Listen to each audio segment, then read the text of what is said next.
pag spray pa lang po natin mga farmers dito ay manual pa lang, kasi di pa lang po masyadong malago yung ating talong.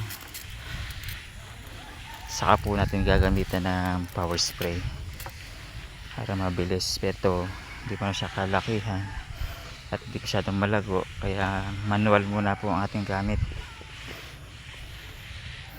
Kasi yung gamit po natin mga gamot ay ayon lang po sa aking mga karanasang nagagamit, at hindi pa mo tayo expert sa mga pagtatalong.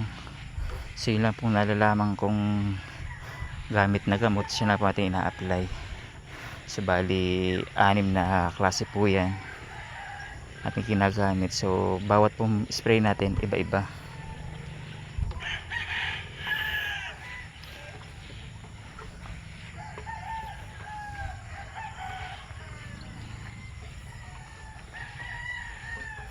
So ganito na lang mga farmers, salamat po sa suporta sa Gonzales sa Farmers.